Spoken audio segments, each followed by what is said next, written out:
आज मेरी छाती पे चढ़ के मुझे मार लेता, उसकी बेटी मार लेती, उसका बेटा मार लेता। मेरे दरवाजे मोबाइल में वीडियो बनाई मेरे बेटे की, छोटे की। वो नशा पत्ता जरूर करता मगर किसी को गाली गुप्तारी नहीं देता। घर का समोसा लेके लड़ेगी, कभी लैट्रिन का समोसा लेके लड़ेगी, कभी कहेगी तू लैट्रिन मत जाओ, मेरी बनवाई है। कोर्ट हमारी सुनवाई नहीं कर रहा, सिविल केस है, सिविल केस है। पुलिस में मार खा लेती हूँ, जाती हूँ, पुलिस मुझे निकाला है। हम थाने जाते हैं तो थाने वाले कहते हैं जब खून खराब हो जाएगा तब हम आएंगे।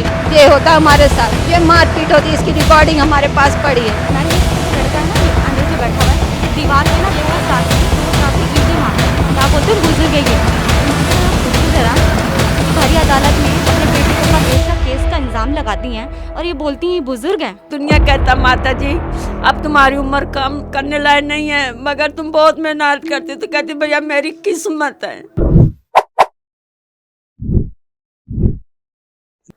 नमस्कार, मैं पूनम और आप देख रहे हैं झलको दिल्ली। इस समय मैं मौजूद हूँ विकास नगर के बालाजी चौक पर, जहाँ एक ऐसा घरेलू मामला सामने नजर आता है कि माँ को बेटा पीट पीट कर बेहाल कर देता है। माँ की गलती बस इतनी थी कि बचपन में ही बेटे के नाम प्रॉपर्टी कर देती है।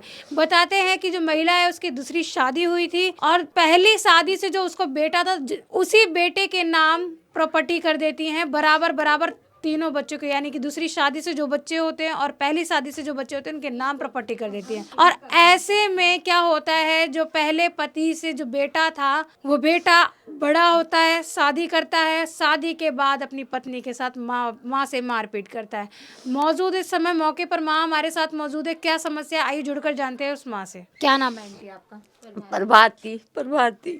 अच्छा, ये बताइए कितना टाइम हो गया अपने बेटे के नाम प्रॉपर्टी के लिए? 30 साल से तो हो ही गया होगा बेटा। क्या उम्र थी उस समय जब आपने अपने बेटे के नाम प्रॉपर्टी की थी? 13-14 साल लगा लो बेटा, इससे ज्यादा नहीं अच्छा, थी। बेटे की शादी आपने की? हाँ बेटे की शादी मैंने किया। पहले पति से आपका वो बेटा था? हाँ पहले तो पति क्या भी हुआ था कि पहली शादी छोड़कर दूसरी शादी करनी पड़ी? बेटा वो पढ़ा लिखा था, मैं अनपढ़ गंवार थी। वो कहता मैं पढ़ी लिखी से शादी करूंगी, इसलिए मुझे छोड़ा है। और इसको मैं ले नहीं रही थी। मेरे को मेरे माँ बाप ने जबरदस्ती मेरे गले बांध दिए। मैं बोलती थी मैं नहीं ले जाऊंगी इसको, मगर मेरे माँ बाप बोले कि लड़का है कोई लड़की नहीं है, तुम्हें कमा खिलाए। आज मेरी छाती पे चढ़ के मुझे मार लेता, उसकी बेटी मार लेती, उसका बेटा मार लेता, वो भी मार लेता। मेरे छोटे बेटे के दूसरे वाले के उसकी वीडियो बना के थाने में दे देती है। थाने वाले मेरा कोई सुनवाई नहीं करते। किस तरीके का वीडियो बनाते हैं? वो वीडियो कल इसलिए बनी है कि वो मुंह धो के और वो खम्मा के पास खड़ा हो गया। मैं आई कहीं से तो मैंने कहा यहाँ क्यों खड़ा है, चल, बस इतना मैंने बोली हूँ। बस मैं आई, लैट्रिन करी, लैट्रिन करके गई। इनकी तीनों की मारपीट हो रही थी। मैंने अपने वाले को धक्का मार के मैं ले आई। मैंने कहा चल नहीं मैं तेरे को थप्पड़ मार दूंगी। तो बस अपने गेट के आगे लेके आई उसको, वहाँ वीडियो बनाई। वहाँ से और जो दूसरा गेट है वहाँ तक वीडियो बनी है। उसके घर के आगे खड़ा नहीं था, खम्मा के पास था। अगर मैं झूठ नहीं करूँ, मैं सच कह रही हूँ कि झूठ नहीं मैं बोलूँगी। मेरे दरवाजे मोबाइल में वीडियो बनाई है मेरे बेटे की, छोटे की। वो नशा पत्ता जरूर करता मगर किसी को गाली गुप्तारी नहीं देता, पीता खाता अपने घर में आके। चाहे अपने घर में कुछ करे, गाए नाचे, वो पे नशे में रहता है। उसको नशा जान के मार लेती है, वीडियो बना लेती है कि मुझे गाली गुप्तारी देती है। दूसरी पति से जो संतानें थी तो बेटी भी उसमें थी, 2 बेटियां, तो उनके नाम कर देते प्रॉपर्टी। बेटा मैंने सोची बेटी अपने घर चली जाएंगी। मेरे पास 100 गज का प्लॉट है, मैं बेचूंगी। दोनों बेटी में अपने घर चली जाएंगी। 50 गज बचेगा, 50 गज में दोनों रहेंगे। मुझे नहीं पता था कि मेरे साथ ये नौबत होगी, मुझे नहीं पता था, मैं गंवार हूँ। तो माता जी अभी आप क्या चाहते? मैं ये चाहती हूँ बेटा कि मेरे को 30 साल में कोठी का काम की ना, कोठी काम करके मैंने मकान बनवाया। और मेरे को इंदिरा गांधी के राज में मेरे को पालम हवाई अड्डा, मेरे को 25 गज की जगह मिली थी। मैंने ये सारे बेच के मैंने 100 गज की जगह लिया। 100 गज के लिए बेटा मैं ये चाहती हूँ कि मेरी भूल हो गई, मेरे से गलती हो गई, मेरी ज़मीन मुझे वापस होनी चाहिए। घर का समोसा लेके लड़ेगी, कभी लैट्रिन का समोसा लेके लड़ेगी, कभी कहेगी तू लैट्रिन मत जाओ, मेरी बनवाई है। कभी छत पर जाऊँगी तो खड़ी रहेगी सीढ़ियों पे, बोलूँगी हट जा तो कहेगी क्या तुम्हारे बाप का है। कौन बोलता है ऐसे?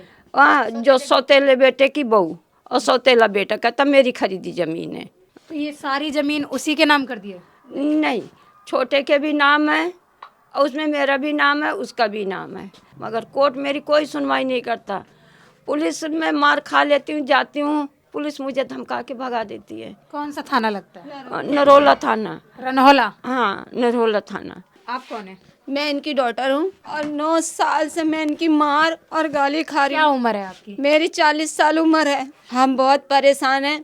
कोर्ट हमारी सुनवाई नहीं कर रहा। सिविल केस है, सिविल केस है।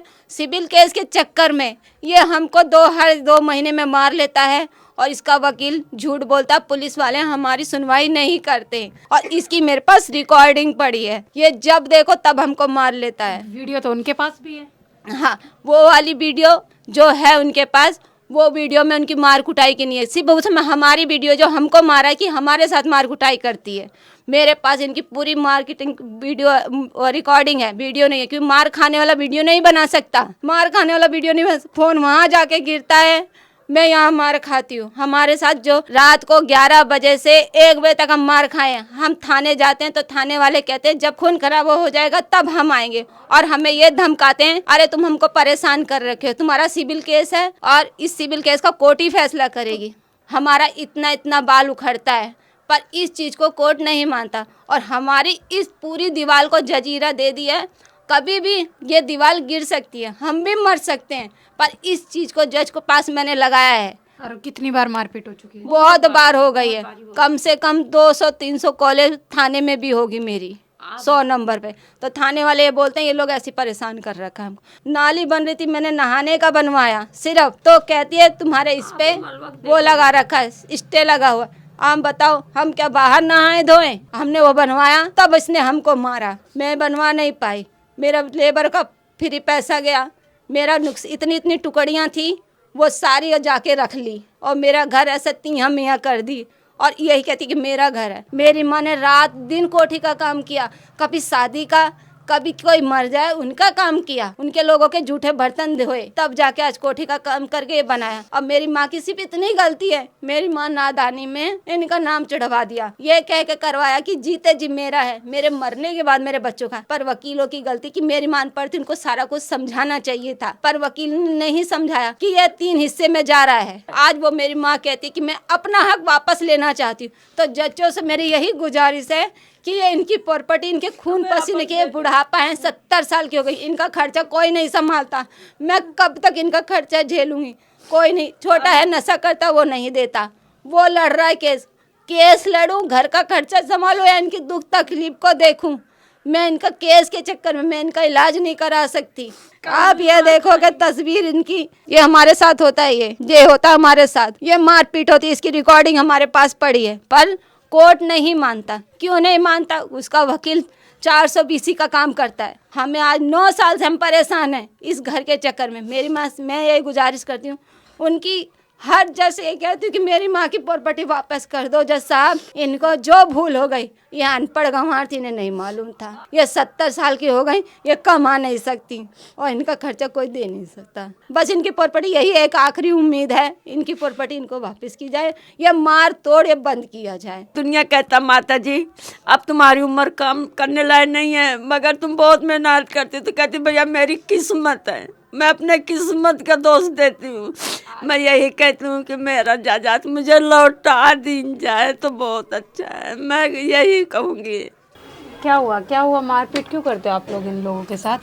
नहीं करते, ठीक है। इसका लड़का हमारी लड़की इधर आके गाली वाली दे रहा था, गाने वाने दे रहा था, ठीक है, हमारे दरवाजे के आके भी, ठीक है। मैंने कहा तू जा उधर बोल अपने दरवाजे, गाली दे चाहे कुछ भी कर, ठीक है, और यहाँ गाना वाना मत गा। और थूकने लगा देख देख के, मैं पकड़ के से मेरे को हाथ पकड़ के खींच के उधर कर दिया। इधर से देखो पूरी ना दीवार टेढ़ा कर रखी है मैम, और इधर से देखोगे ना, जब आप इधर से देखोगे तो इधर से ना पूरी दीवार टेढ़ा रख रखी है, ठीक है मैम। ये इसका जो लड़का है ना, ये अंदर जो बैठा हुआ है, दीवार पे ना रोज रात में ईंटें मारता है, इतने ईंटें मारता है ना, पूरी दीवार तिड़क रखी है मैम, पूरी दीवार। सोचो अगर कल की डेट में अगर कोई मैम, हम हमारा पूरा परिवार सोता रहता है, कल की डेट में अगर कोई मर गया, किसी को चोट आ गई, मैं पैसा किससे लेने जाऊंगी? कोई मर गया, कौन इसका जिम्मेदार है? आप बताओगे जरा। मेरे पास वीडियो पड़ी है, इसका लड़का यहाँ पर आके गंदे गंदे गाने गा रहा है। घर में मेरे कोई नहीं है, घर में कोई नहीं है, मेरी मम्मी और मैं हूँ। यहाँ पे खड़े होके गंदे गंदे गाने मारपीट लड़के के साथ कमेंट कर रहा है। पुलिस को बुला लेते हैं। मैंने कोई मारपीट नहीं करी है, ये मैंने मारपीट नहीं करी है। ये जो उसने आपको बुलाया है ना, उसी से आप पूछ लो किसने यहाँ पे मेरे जो हाथ पर मारा है, मेरे जो यहाँ पे मारा है, ये किसने मारा है, पूछ लो ना आप इससे। ये पुलिस को क्यों नहीं बुलाया आप लोगों ने? पुलिस को मैंने फोन किया मैम, विजय वर्गीय सर से मेरी बात हुई है। विजय वर्गीय सर से बात हुई, उन्होंने बोला कि अंदर डालने के लिए बोला है। मेरी मम्मी अस्थमा पेशेंट है, सांस की बीमारी आप समझती हैं। इनका भी आंखों का ऑपरेशन हुआ, पथरी का इलाज हुआ है इनका। मेरी खुद एक किडनी नहीं है मैडम। तो विक्टिम कौन है ना, आपको खुद अच्छे से समझ में आना चाहिए मैडम। 4 कमरे हैं मैडम। ये एक बात बताओ, हम एक कमरे में रह रहे हैं, इसमें दीवार तड़क रही है, इसी में नहाना धोना खाना पीना सब करते हैं। अब बताओ विक्टिम कौन है? कौन है विक्टिम मैडम? इसकी आप बोलते हो ना बुजुर्ग है, सुनिए आप बोलते हो बुजुर्ग है ये। इनसे जरा पूछो जरा कि भरी अदालत में अपने बेटे के ऊपर रेप का केस का इल्जाम लगाती हैं और ये बोलती हैं ये बुजुर्ग है। ऐसे गंदे गंदे कमेंट पास करती हैं अपने बेटे को, ऐसे बोलती कि तू ऐसा कर वैसा कर, और अब बोलती है बुजुर्ग है ये। अगर आप सच्चाई देखो ना तब पता चलेगा। और रोज रात में आया करो यहाँ पे, वीडियो बनाओगी यहाँ पे, रोज रात में ना दीवार ठोकता मैडम। अगर कल की डेट में दीवार गिर गई ना, हम में से कोई मर गया, कौन जिम्मेदार है? मैं तो बल्कि उनको दादी की तरह मानती हूँ उनको। आज तक मैं इतना प्यार किया, इतनी इज्जत करी है मैंने इनको, पर इन्होंने मेरी भरी इज्जत, इनको इतनी गंदी गंदी गाली दी, इतनी गले गंदे कमेंट करे हैं ना मैडम। पता चलेगा आपको क्या होता है ना मैडम। हम जब देखते हैं ना कि बुजुर्ग है, महिला है, तो उसी के ऊपर अत्याचार हुआ है, पर ऐसा नहीं है मैडम। इसका जो बेटा है ना, बेटा स्मैक करता है, बताया उन्होंने मुझे, नशा करता है, वो नशा करता है मैडम। और इतने इतने लोगों को ना बुला कर लेके आता है। आप सोच रहे हो घर में कोई नहीं है, लड़की है, नशा करता है, यहाँ पर आता है, क्या बीतेगी? मेरे परिवार को दिन रात टॉर्चर कर रखा है, क्या बीतेगी उन पे? असली विक्टिम कौन है मैडम? हम सो नहीं पाते। अगर मैम सुनो, अगर हम सच में विक्टिम होता ना, अगर आपको लग रहा है हम सच में हमने ज्यादा करा होता मैडम, तो हम यहाँ एक कमरे में नहीं रह रहे होते मैडम। इस मामले में हमने दोनों पक्षों से राय रखी है कि क्या मैटर था, क्या मामला था जिससे लगातार बुजुर्ग महिला के साथ मारपीट होती है। आप दोनों की हालत देख सकते हैं कि किस तरीके से है और ये घर किस जर्जर अवस्था में है। अपनी राय हमें कमेंट सेक्शन में ज़रूर बताएं। इसके साथ ही देखते रहें झलको दिल्ली में कैमरामैन नरेश के साथ पूनम।